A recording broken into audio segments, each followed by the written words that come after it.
दोस्तों, स्वयं माता रानी ने बताया कि जो कोई भी इस चैत्र नवरात्रि के पावन दिनों में इस देव वृक्षों को छू लेगा उसकी गरीबी दूर हो जाएगी। जी हाँ भक्तों, अगर आप में दम है, साहस है तो चैत्र नवरात्रि के किसी भी दिन इस देव वृक्ष को बिना किसी को बताए चुपचाप छूकर इस मंत्र को बोलकर चले आना। कंगाल भी बनेगा धनवान, इतनी धन दौलत आएगी कि संभाल नहीं पाओगे। जन्मों जन्मांतर की गरीबी तत्काल हो जाएगी दूर। आने वाली 7 पुश्ते भी बैठे बैठे खाएंगी। अगर आपको इस बात पर विश्वास नहीं हो तो इस बार की चैत्र नवरात्रि पर प्रैक्टिकल करके देख लेना। आगे आपकी मर्जी भक्तों। आज के इस वीडियो में हम जिन चमत्कारी देव वृक्षों के बारे में बात करने वाले हैं, उन देव वृक्षों में चैत्र नवरात्रि पर स्वयं धन की देवी माता लक्ष्मी जी का वास होता है और ये वृक्ष आपके घर के आसपास ही बड़ी आसानी से मिल जाएंगे। इन देव वृक्षों के बारे में स्वयं धन की देवी माता लक्ष्मी ने बताया है कि कोई भी व्यक्ति सही समय पर, सही मुहूर्त पर, सही क्रिया अनुसार चैत्र नवरात्रि के इन पावन दिनों में इस वृक्ष को छूकर चुपचाप आ जाता है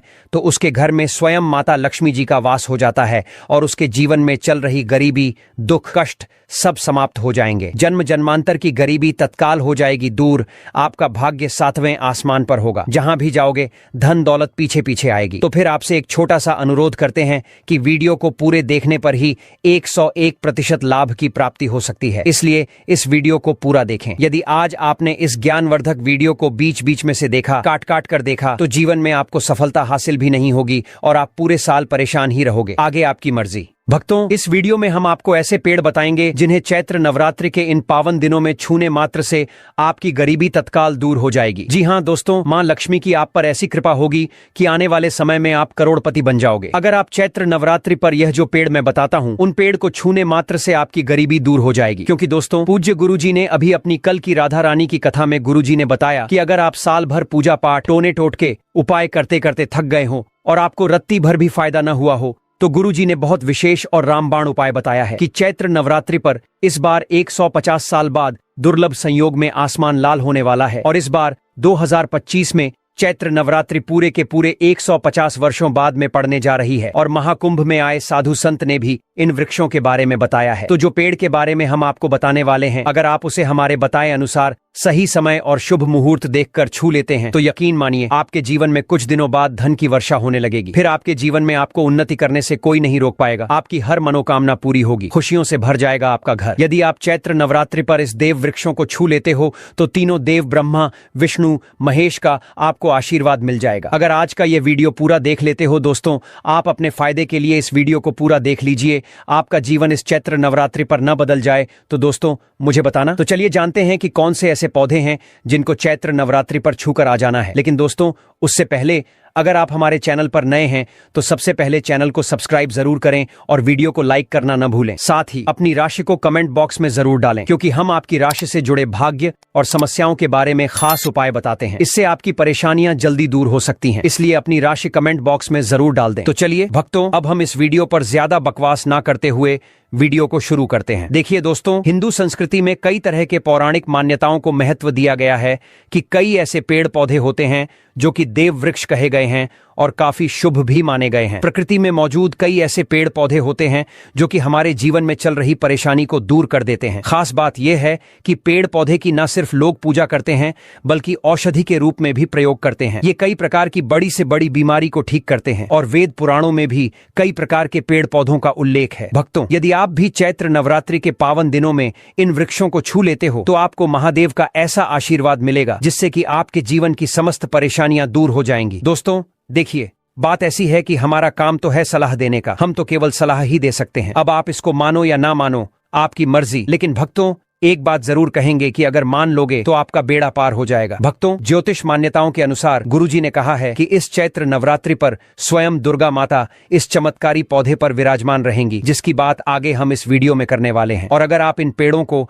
हमारे बताए अनुसार बिना अपना ज्यादा दिमाग लगाए, बिना अपनी बुद्धि चलाए इनको छूकर आ जाते हैं तो इसी से आपका बेड़ा पार हो जाएगा और उसी वक्त तीनों देव ब्रह्मा, विष्णु, महेश का आशीर्वाद आपको तुरंत मिल जाएगा। फिर आपको धनवान बनने से स्वयं विधाता भी नहीं रोक पाएंगे। भक्तों, हम उन चमत्कारी वृक्षों को बताने से पहले हम आपको चैत्र नवरात्रि के बारे में जानकारी दे देते हैं, ताकि आपको उन देव वृक्षों को छूने के लिए सही शुभ मुहूर्त का पता लग जाए। आइए जानते हैं। जैसा कि आप सभी जानते हैं कि चैत्र नवरात्रि की शुरुआत 30 मार्च से हो चुकी है और इसका समापन 6 अप्रैल को होगा। इसी दिन कन्या पूजन भी किया जाएगा और इसी दिन नवरात्रि का समापन होगा। इस बार नवरात्रि के 8 दिनों में 31 मार्च को 2 व्रत एक साथ पड़ रहे हैं, यानी कि माँ ब्रह्मचारिणी और माँ चंद्रघंटा की पूजा एक ही दिन होगी। ऐसे में यह नवरात्रि 8 दिन की होगी। मित्रों, चैत्र नवरात्रि में इस बार दुर्गा माता हाथी पर सवार होकर पृथ्वी लोक पर पधार चुकी है। हमारे हिंदू सनातन शास्त्रों में वर्णित है तथा मान्यताओं के अनुसार अगर नवरात्रि पर यदि माता दुर्गा का आगमन उनके वाहन सिंह पर नहीं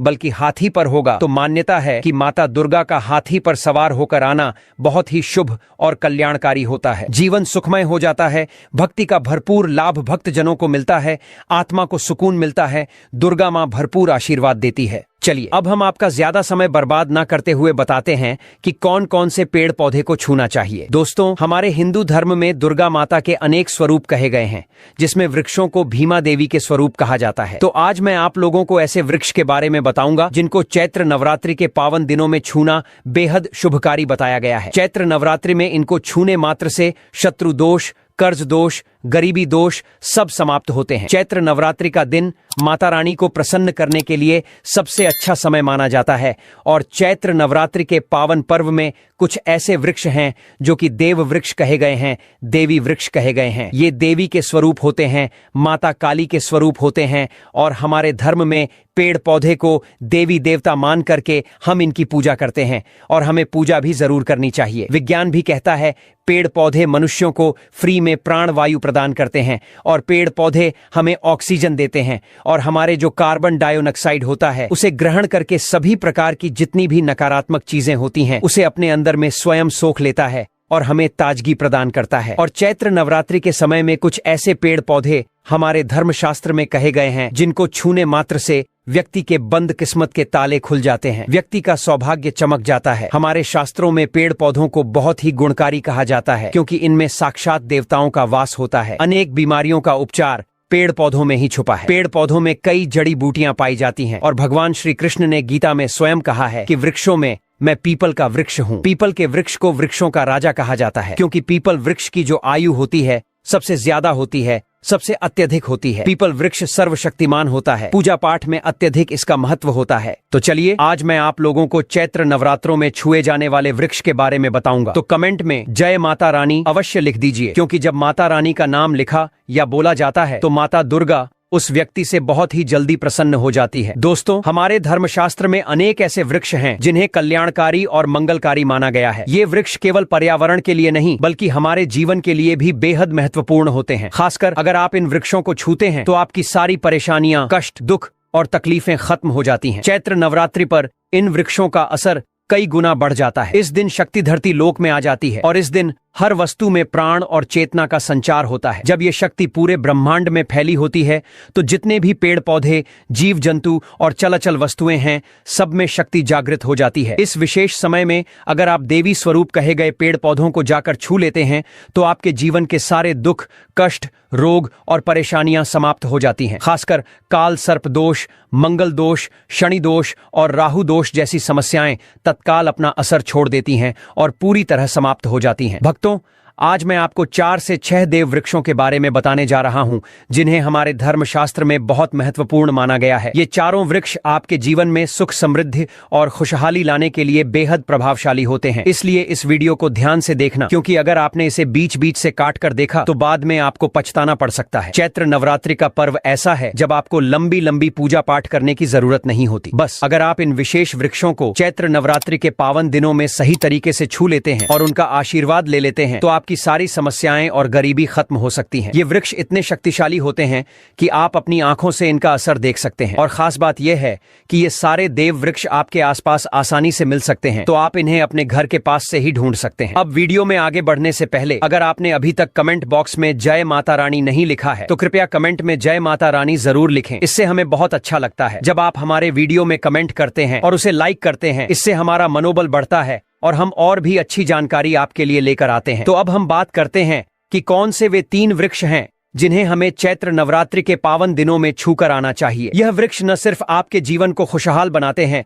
बल्कि आपकी गरीबी और दुख दर्द को भी समाप्त कर देते हैं। इसलिए मैं चाहूंगा कि आप सब चैत्र नवरात्रि के किसी भी दिन इन वृक्षों की पूजा जरूर करें और इन्हें छुएं, क्योंकि इस दिन इन वृक्षों की पूजा करने से आपको अनगिनत लाभ मिल सकते हैं। चलिए भक्तों, अब हम जानते हैं कि वे देव वृक्ष कौन से हैं जिन्हें छूने से हमारी गरीबी खत्म हो जाती है और जीवन में सुख समृद्धि का आगमन होता है। पहला वृक्ष है बेल का वृक्ष, जिसे हम खास तौर पर पूजा में इस्तेमाल करते हैं। चैत्र नवरात्रि पर बेल का पेड़ सबसे महत्वपूर्ण माना जाता है। भगवान शिव को बेल के पत्ते अत्यंत प्रिय हैं और उन्हें शिवलिंग पर बेल पत्र अर्पित करने से विशेष पुण्य की प्राप्ति होती है। बेल का पेड़ शिव के पूजन के लिए अत्यधिक पवित्र माना जाता है। बेल के पत्तों का उपयोग भगवान शिव के पूजन में विशेष रूप से किया जाता है। बेल का वृक्ष माता पार्वती के पसीने से उत्पन्न हुआ है और स्कंद पुराण के अनुसार यह वृक्ष देवी स्वरूप माना गया है, यानी यह नवदुर्गा के स्वरूप हैं। स्कंद पुराण की कथा में कहा गया है कि बेल वृक्ष की जड़ में गिरजा, तनों में माहेश्वरी, शाखाओं में दक्षिणायणी,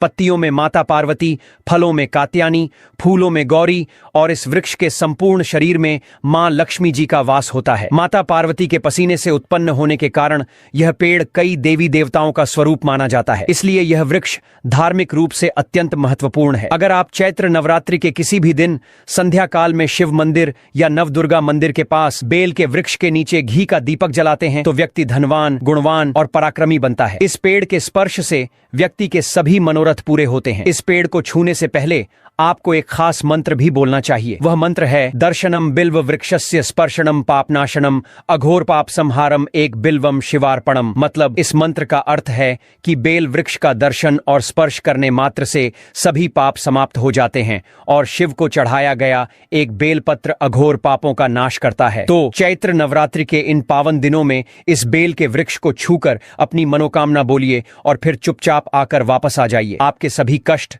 दुख और पाप समाप्त हो जाएंगे और आप धन, सुख और समृद्धि प्राप्त करेंगे। दोस्तों, अब मैं आपको दूसरे पौधे के बारे में बताता हूँ जो भी बहुत ही महत्वपूर्ण है। यह पौधा है शमी का वृक्ष। शमी के वृक्ष को हमारे धर्मशास्त्र में जगदम्बा के स्वरूप के रूप में पूजा जाता है। यह स्वयं माँ जगदम्बा का स्वरूप है और इस पर माँ जगदम्बा साक्षात विराजमान रहती हैं। अगर आप चैत्र नवरात्रि के दिनों में संध्या काल में शमी के वृक्ष के नीचे धूप और दीपक जलाते हैं तो आपकी सारी परेशानियां और कष्ट दूर हो जाते हैं। इसके अलावा शमी की जड़ में सिंदूर डालने से व्यक्ति को अच्छे स्वास्थ्य की प्राप्ति होती है। जो लोग लंबे समय से बीमार हैं उनके लिए यह एक बहुत अच्छा उपाय है। यदि आपके घर में कोई सदस्य लंबे समय से बीमार पड़ा है तो आप उस व्यक्ति के शरीर से 7 बार सिंदूर उतारकर शमी की जड़ में डाल सकते हैं। इससे उनके रोग जल्दी ठीक हो जाएंगे। इसके अलावा यदि आप बीमारी से बचना चाहते हैं और निरोग रहना चाहते हैं तो शमी की जड़ में सिंदूर डालने से यह आपका रोग नाश कर सकता है। आपको चैत्र नवरात्रि पर शमी के वृक्ष को छूकर अपनी मनोकामना बोलनी है। जब आप इसे करेंगे तो आप देखेंगे कि आपकी मनोकामना पूरी हो जाएगी और आपकी दरिद्रता समाप्त हो जाएगी। इस दिन शमी के वृक्ष के प्रभाव से आपको अपार लाभ मिल सकता है। तो इस चैत्र नवरात्रि पर शमी के वृक्ष का आशीर्वाद लेकर अपने जीवन में खुशहाली और समृद्धि लाएं। दोस्तों, अब हम बात करेंगे तीसरे वृक्ष की, जिसे देव वृक्ष भी कहा जाता है। यह वृक्ष है पारिजात का वृक्ष। पारिजात का वृक्ष समुद्र मंथन से उत्पन्न हुआ था और इसे देवराज इंद्र के नंदन वन में स्थापित किया गया था। बाद में भगवान श्री कृष्ण ने इस वृक्ष को मानव कल्याण के लिए धरती पर लाया था। यह वृक्ष लक्ष्मी का स्वरूप माना जाता है क्योंकि माता लक्ष्मी भी समुद्र मंथन से उत्पन्न हुई है। यह माना जाता है कि अगर किसी व्यक्ति के शरीर में थकान या पीड़ा हो या व्रत के दौरान परेशानी हो तो शाम के समय पारिजात के वृक्ष को छूने से यह सारी परेशानियां दूर हो जाती हैं। आप चैत्र नवरात्रि पर जब भी समय मिले इस वृक्ष को छू सकते हैं और विशेष लाभ प्राप्त कर सकते हैं। अगर आप इस वृक्ष के नीचे चैत्र नवरात्रि पर घी का दीपक जलाते हैं और इसकी जड़ में थोड़ा सा सिंदूर डालते हैं तो आपके सभी प्रकार की मनोकामनाएं पूरी हो सकती हैं। लेकिन आपको एक प्रार्थना जरूर करनी है। वह प्रार्थना है, हे पारिजात वृक्ष, आप देवी स्वरूप हैं, कृपया हमारी सारी परेशानियां दूर करें। हमारे घर में लक्ष्मी का वास हो, पितृदोष, गृह दोष, लक्ष्मी दोष समाप्त हो। कृपया हमारे जीवन में समृद्धि और सुख की वर्षा करें। यदि आपके घर में धन का आगमन कम हो रहा है और पैसे का व्यर्थ खर्च हो रहा है तो आप पारिजात के 5 फूल लेकर उन्हें अच्छे से सुखाकर एक पीले कपड़े में बांधकर तिजोरी में रख सकते हैं। यह उपाय मंगलवार के दिन या चैत्र नवरात्रि पर जरूर करें। इससे आपके घर में धन की वर्षा होगी और आर्थिक स्थिति बेहतर होगी। तो अगर आप जल्दी धनवान बनना चाहते हैं या आपकी कोई अधूरी कामना है तो इन 3 वृक्षों के बारे में बताए गए उपाय जरूर करें। खासकर यदि आप तीनों वृक्षों को छूते हैं तो आपकी मनोकामनाएं पूरी होने से कोई भी शक्ति आपके रास्ते में नहीं आ पाएगी। चैत्र नवरात्रि पर इन उपायों को जरूर करें। यह उपाय आपके जीवन को संवार सकते हैं, आपके कष्ट दूर कर सकते हैं और आपकी किस्मत को चमका सकते हैं। भक्तों, अब अगले वृक्षों को बताने से पहले आपसे एक छोटी सी रिक्वेस्ट है। अगर आप हमारे चैनल पर नए हैं तो कृपया चैनल को सब्सक्राइब करें, वीडियो को लाइक करें और अपनी राशि हमें कमेंट बॉक्स में बताएं। हम आपकी राशि से जुड़ी समस्याओं और उपायों के बारे में भी बताते हैं, जिससे आपका भाग्य और भी चमक उठेगा। तो जल्दी से अपनी राशि कमेंट बॉक्स में डालें और अपने भाग्य को जागृत करें। भक्तों, अब अगला पेड़ है जिसे आपको चैत्र नवरात्रि पर छूकर आना है, वह है पीपल का पेड़। पीपल का पेड़ हिंदू धर्म में बहुत ही पवित्र और शुभ माना जाता है। इसे विशेष रूप से भगवान शिव और विष्णु दोनों से जोड़ा जाता है। पीपल के पेड़ का पूजा करने से पापों का नाश होता है और पुण्य की प्राप्ति होती है। चैत्र नवरात्रि पर पीपल के पेड़ के नीचे बैठकर ध्यान करें और वहां सफाई रखें। पीपल के नीचे दीपक लगाना और पूजा करना विशेष रूप से लाभकारी माना जाता है। भक्तों, अब अगला देव वृक्ष है जिसे आपको चैत्र नवरात्रि पर छूकर आना है, वह है वट वृक्ष। वट वृक्ष हिंदू धर्म में विशेष रूप से महिलाओं के लिए महत्वपूर्ण है। यह पेड़ समृद्धि, सुख और आशीर्वाद का प्रतीक माना जाता है। वट वृक्ष को अक्सर भगवान शिव और पार्वती की संयुक्त पूजा से जोड़ा जाता है। चैत्र नवरात्रि पर इस वृक्ष के पास जाना और उसकी पूजा करना बेहद शुभ होता है। वट वृक्ष के नीचे दीपक लगाकर पूजा करें। वट वृक्ष के चारों ओर परिक्रमा करना बहुत शुभ होता है। चलिए भक्तों, अब हम जानते हैं कि चैत्र नवरात्रि पर ऐसे कौन से कार्य हैं जिन्हें भूलकर भी नहीं करना चाहिए, वरना आपके साथ कुछ भी हो सकता है। घर में गरीबी आ सकती है और कंगाली छा सकती है। चलिए जानते हैं पहली गलती के बारे में, जिसे कि हमें चैत्र नवरात्रि पर नहीं करना चाहिए। हमारे धर्मशास्त्र में स्पष्ट लिखा हुआ है कि चैत्र नवरात्रि का दिन स्वयं माता रानी का दिन होता है। ऐसे में यदि कोई भी व्यक्ति गलती से भी मांस मदिरा का प्रयोग करता है तो व्यक्ति 7 जन्मों तक वंशहीन हो जाता है और ऐसे लोग आकस्मिक दुर्घटना के शिकार हो भी सकते हैं। इसीलिए चैत्र नवरात्रि पर महिलाएं एवं पुरुष घर में तामसिक चीजों का प्रयोग न करें और न ही अपने घर के किसी भी सदस्य को करने दें। दोस्तों, अगली बात, चैत्र नवरात्रि पर किसी महिला या कन्या का अपमान न करें। वैसे तो स्त्री का अपमान केवल एक दिन ही नहीं बल्कि कभी भी नहीं करना चाहिए। माता लक्ष्मी को स्त्री का स्वरूप माना जाता है। ऐसे में अगर आप चैत्र नवरात्रि के दिन किसी स्त्री को अपमानित करते हैं तो ऐसा करने से माता लक्ष्मी का अपमान माना जाता है। जिन घरों में महिला का सम्मान नहीं किया जाता है वहां माता लक्ष्मी कभी नहीं आती हैं। इसलिए चैत्र नवरात्रि पर पति पत्नी को भूलकर भी एक दूसरे से लड़ाई नहीं करनी चाहिए। माना जाता है कि इस मतभेद से बड़ी परेशानी पैदा हो जाती है। चैत्र नवरात्रि पर ऐसा कोई भी काम न करें जिससे दाम्पत्य जीवन में परेशानी आ जाए। चैत्र नवरात्रि के पावन दिनों में मांसाहार भूलकर भी नहीं करना चाहिए। इसके अलावा इस दिन अल्कोहल पीने से भी बचना चाहिए। अगर संभव हो तो चैत्र नवरात्रि पर पूर्ण सात्विक भोजन करें। इस दिन मांस मदिरा का सेवन करने से घर में अशांति आती है और माता रानी नाराज हो जाती हैं और ऐसे घरों को छोड़कर चली जाती हैं। दूसरी बात, भक्तों, चैत्र नवरात्रि पर काले कपड़े नहीं पहनने चाहिए। चैत्र नवरात्रि के दिन काले रंग के कपड़े पहनना भी अशुभ माना जाता है, क्योंकि काला रंग नकारात्मक ऊर्जा का प्रतीक होता है और इसे तामसिक गुण से जुड़ा हुआ माना जाता है। इस दिन साधक को सफेद, पीला, हरा या अन्य हल्के रंग के कपड़े पहनने चाहिए। भक्तों, तीसरी बात, भक्तों, चैत्र नवरात्रि पर बाल और नाखून काटने से बचें। चैत्र नवरात्रि पर बाल और नाखून काटना भी अशुभ माना जाता है। यह दिन पवित्रता और तपस्या का होता है और शरीर को अपवित्र करना इस दिन के उद्देश्य के विपरीत है। धर्मशास्त्र के अनुसार इस दिन शरीर के किसी भी अंग की सफाई या कटाई से बचना चाहिए। यह दिन ध्यान, साधना और माता रानी के प्रति निष्ठा का होता है, इसलिए इस दिन इन कार्यों से दूर रहना चाहिए। चैत्र नवरात्रि के दौरान शादीशुदा महिलाओं को या किसी भी महिला को एकदम सफेद रंग के कपड़े पहनकर पूजा पाठ नहीं करना चाहिए। साथ ही साथ एकदम काले रंग के कपड़े भी नहीं पहनना चाहिए। इससे पूजा, व्रत आदि खंडित हो जाती है, क्योंकि रंग को शोक का प्रतीक माना गया है। भक्तों, माता की चौकी जब आप लगाएं तो उसके नीचे कागज नहीं लगाना चाहिए। माता की चौकी हमेशा लाल कपड़ा बिछाकर ही बनाना चाहिए। हमेशा याद रहे, नवरात्रों के इन 9 दिनों तक व्रतधारी को अपना आसन चौकी के आगे ही लगाना चाहिए। और यदि आपने नवरात्रि में माता की चौकी स्थापित की है और जवारे बोए हैं तो उसे नवरात्रों के दौरान अकेला नहीं छोड़ा चाहिए। ऐसा करना बहुत ही अशुभ माना जाता है। इससे दुर्गा माता नाराज हो जाती है और हमेशा के लिए चली जाती है। भक्तों, अब बात करते हैं दुर्गा मां को नवरात्रि में कौन सी चीजें चढ़ाना चाहिए और कौन सी चीजें भूलकर भी नहीं चढ़ाना चाहिए। भक्तों, भूलकर भी दुर्गा मां को यह चीज कभी अर्पित मत करना, नहीं तो सारी जिंदगी बर्बाद रहोगे। जिंदगी भर रोने के अलावा कुछ नहीं मिलेगा। भक्तों, नंबर 1, नारियल। हिंदू धर्म में नारियल को सुख, समृद्धि, धन, श्रद्धा और सम्मान का सूचक माना जाता है। नारियल को श्रीफल भी कहा जाता है। नारियल का हर मांगलिक कार्य में विशेष महत्व होता है। भक्तों, जैसे कि हम सभी जानते हैं कि दुर्गा मां के कई मंदिरों में नारियल से बलि भी दी जाती है और दुर्गा माँ के पूजन में नारियल का इस्तेमाल हम सभी करते हैं। खासकर कलश की स्थापना नारियल रखकर ही की जाती है। दुर्गा माँ के पूजन में हम नारियल इस्तेमाल करते समय कुछ गलतियां कर बैठते हैं। नारियल कई प्रकार के होते हैं, एक हरा, दूसरा सूखा, जिसके अंदर पानी होता है। जिस नारियल के अंदर पानी होता है, माँ रानी के पूजन में सदैव पानी वाला और जटा वाला नारियल ही अर्पित करें। कलश स्थापना में सबूत नारियल होना चाहिए। नारियल चटका हुआ या टूटा हुआ नहीं होना चाहिए, क्योंकि सबूत नारियल ही पूर्ण और पवित्रता का प्रतीक होता है। सबूत नारियल ही सुख समृद्धि का प्रतीक होता है। यह भी ध्यान रहे कि महिलाएं दुर्गा माँ को नारियल अर्पित तो कर सकती हैं, लेकिन कभी भी दुर्गा माँ के सामने नारियल को भूलकर भी ना तोड़े, क्योंकि नारियल बीज रूप होता है, यानी कि नारियल में बीज होता है और स्त्रियां बीज रूप से ही शिशु को जन्म देती हैं। इसीलिए कभी भी महिलाओं को नारियल नहीं तोड़ना चाहिए। भक्तों, अगर आपको हमारा वीडियो पसंद आया हो तो कृपया इसे लाइक करें।